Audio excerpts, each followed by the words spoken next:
Hey everybody, it's Rob from Flailthroughs. This is Gundam Battle Operation 2, and this is once again a battle on the Burning Sands.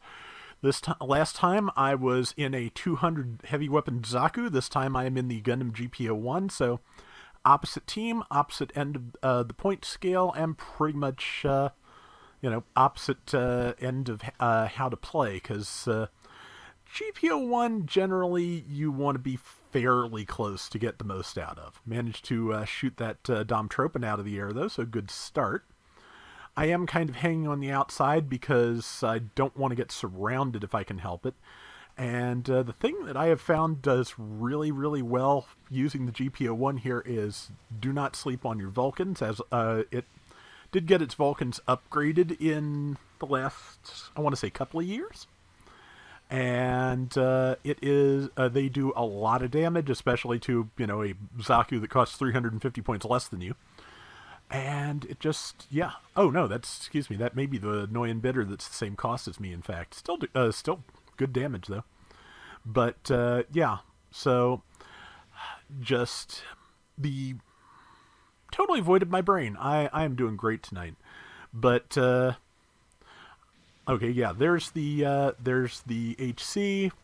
It's about the same Vulcan damage with type disadvantage and all taken into account, but yeah, I don't want to engage that on my own. Better to pull back and pick a fight with someone who's isolated, like said Heavy Zaku. But I had this round I did particularly well.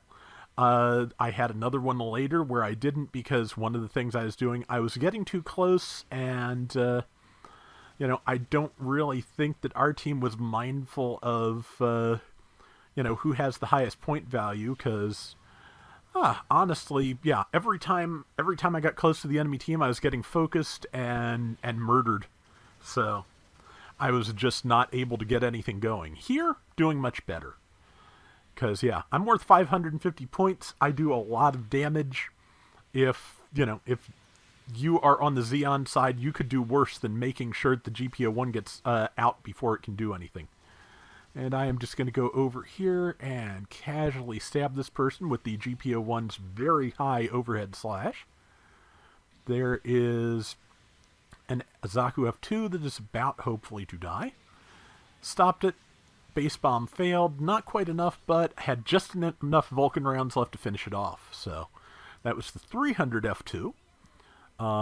There, like I said yesterday, there is a 550 F2, which is, I think, the most, and here I make a mistake. I thought that would hit, but the GPO1's neutral is not quite as just linear as, say, the G7 Gundam's downswing. It does have a curve to it, and I was off center. But, or I was not off center enough, however you want to put that. But, and again, just totally interrupted myself, lost my train of thought. That is a real problem today. But, ow. Okay, yeah, a lot of their pilots are getting hung up on this, on the middle point, which is not a bad thing to do. But yeah, like I was saying, if you can isolate the GPO1, take it out, get its firepower out of your way, and keep your team together, that is not a bad way to be fighting if you're on the Zeon side.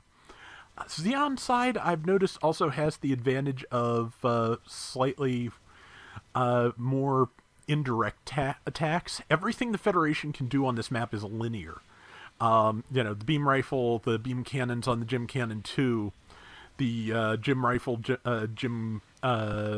and Hyper Bazooka Modified, all of them fire in a straight line. Almost everything on Zeon does have something that curves. Has a grenade. The Zaku HCs have grenades. And I got a pilot there. Nice. Didn't even know that was going to happen. They were like above the screen, off screen above me. But yeah, the HCs have the cracker grenades. The Dom Tropin has the rocket-propelled grenade that is guidable. Very difficult to use, but also the HCs have the missiles, which have, if you're careful, you can get a little bit of, control out of in terms of, I don't know, I'm trying to get at something specific that's not really working for me. I think what I'm trying to get at is that Zeon has a very slightly easier time fighting around these dunes, where while the Federation, of course, has has stronger, but very much linear weapons. The I feel like Zeon also kind of has the problem of almost all of its weapons are slightly slower, both slower to fire and slower round velocity than the Federation.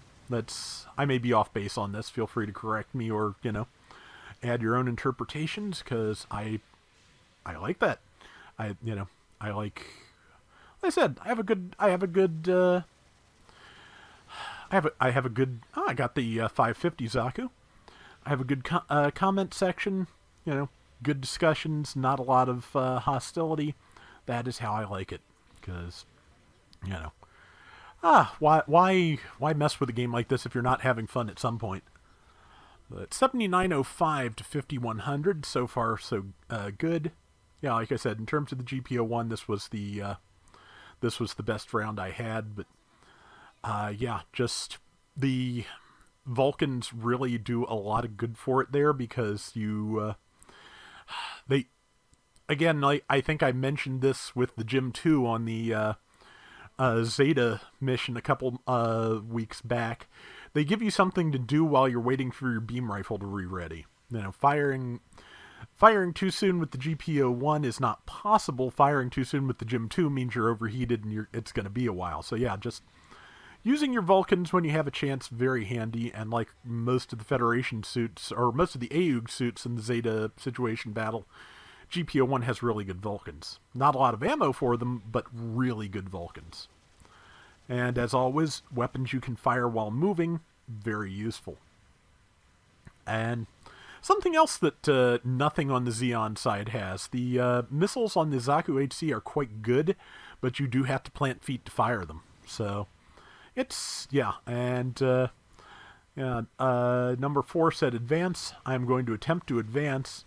I seem to be advancing on my own, though, and I am getting in pretty deep. I'm glad the score difference is as big as it is, because, yeah, this is how all the rest of my GPO1 rounds have gone so far. I get in, I do some damage, I get some shots in, and then I get isolated and absolutely wrecked, because the rest of my team, unless whether it's by death or by distraction, is not anywhere near me. That said, though, we worked out pretty well, and yeah, like I said, this is the best round I've had on this map so far, and it was fun.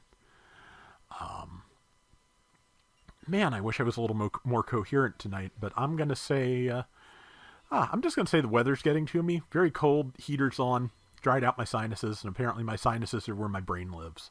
But 4,304 points, 133,000 damage. I did almost half the team's score by myself, and 11-2. So yeah, I've really enjoyed that. It's been a while since I was able to pull off something that good. So that is going to do it for today's Gundam Battle Operation 2. We'll be back soon with more. Till next time, everybody take care and have fun. Later. I need to check and see if I've ever gotten the G-Frame GPO1 or not, because there was in Japan a Gundam GPO1 second version, because the original MSIA was I believe it may have been US exclusive, and it was a very early release, so not great. And every so often with MS in Action, they wound up doing a hand design where that just did not work. I don't know what the reason for it was, but it just wound up that it was too slick, and they were trying to fit the weapons into like a notch in the palm design, and it would not stay. The two biggest tragedies in that regard are the GPO1 and the Hazel series. The Hazel, the Hazels have their nice red fingernails, but they can't actually hold on to any of their weapons. So if you ever get those, and you happen to get anything say from Hasbro that has clear plastic rubber bands involved in the packaging, just put those away. You may need them eventually to help something hold its accessories.